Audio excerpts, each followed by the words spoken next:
Hi everybody, it's another beautiful day up here in Blackburn in Lancashire, northwest England, as you can see from the blue sky. And that means it's a perfect day to get out into the garden and think about the rest of the winter protection. I've already started thinking about this, as you'll have seen if you watched my previous video, preparing the greenhouse. But in this video, I'm going to share with you some tips on how to protect plants when you don't have a greenhouse, or perhaps when your greenhouse is full, like mine's about to be when I put the last few of these plants in there. So these are all going in the greenhouse. Well, hopefully anyway. I mean, I don't have a lot of space left, but I'm going to try and cram them in. Already started doing boring winter prep, like putting a cover on the table and chairs. But these plants here, definitely, I mean, this is their first year in this position, but they definitely aren't going to make it through. They're not going to all make it through winter if I leave them here. So each plant has different requirements. So I've got two protection methods in mind. None of these are going to fit in the greenhouse, unfortunately. So I've got two ways of protecting these, which I'll share with you in this video. But first, I'm just going to see how much of this I can actually get in the greenhouse. Right, so somehow every single plant that was out here, and it looked like there was way too many to fit into the small remaining space in the greenhouse, didn't it? But they've all managed to fit in with, like, I don't know, space for one plant left. But of course there's no space for me to get in there now, so there is slightly too much in there. I might do a little bit of rejigging, but I'm just pleased that this all fits in and the door can shut. I've ordered some new panels as well. There's a broken panel here, which it breaks because this very electricity is the board sometimes pushes. I think it pushes this bar and it cracks the pane of glass. So I've got some plastic ones coming. They will have some flexibility, so that shouldn't happen. And actually they were really cheap. Well, I've paid like 70 quid, but I've got 14 double-sized panels. So this entire wall would be done with 3 panels. So I've basically got a lifetime supply of panels now, as these glass ones all continue to break. So now I know that everything did fit in the greenhouse and that the greenhouse is full. I'm now going to talk you through the two options I've got for protecting these.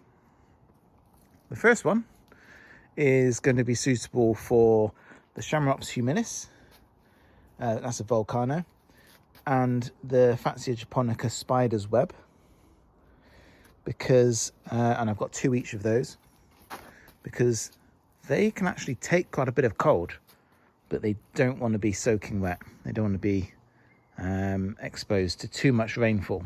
So over here I've got a climbing frame. Well, it's not really mine, it's the kids, and it's got a roof. And so I've actually got 2 options. I could put the plants up on the top deck there, but I think I'll actually just put them underneath this wooden floor here.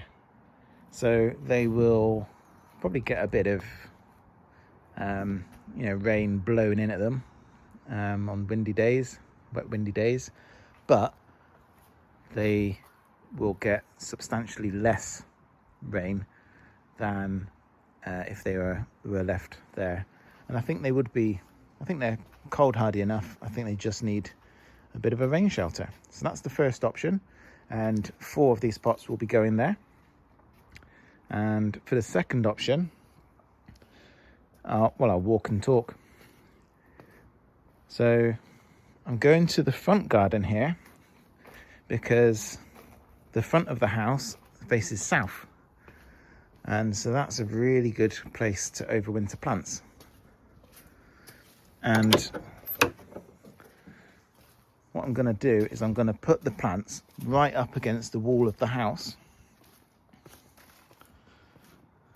here, so that they're protected by the warmth of the brick.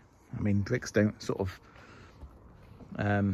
if someone said, what's something warm, you wouldn't immediately think of bricks, would you? But comparatively speaking, they're warm. They're warmer than the ambient air on a cold night anyway, so that will give them a bit of protection. And behind that wall is a radiator as well, so this bit of wall should be extra warm. It's worked for all of these plants. Well, some of these have been here multiple years, and these ones are actually normally stationed a little bit away from the wall, but when there's a cold spell, I move them towards the wall, actually, so they're touching the wall. And by and large, they do all right. The only problems we have are when there's a really cold, prolonged spell, like a week of sub-zero. But this should be just fine, I think. So let me go and move them now. So here are the 4 plants underneath the climbing frame. So this is the chamaerops humilis volcano ×2, and the 2 fatsia japonica spider's webs.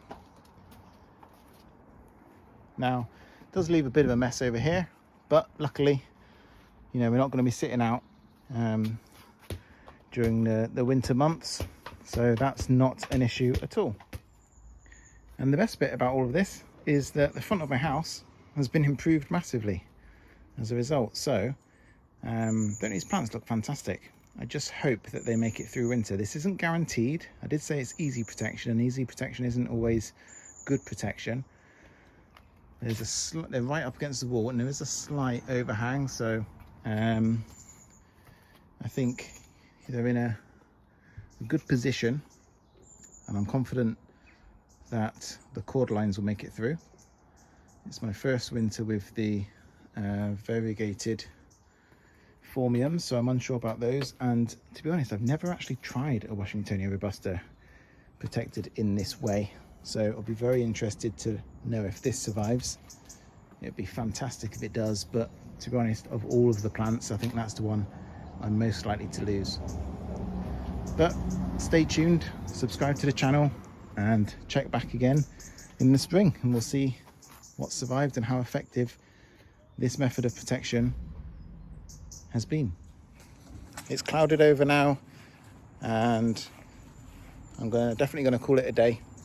So thank you very much for watching. I hope you've enjoyed it, and I'll see you on the next one.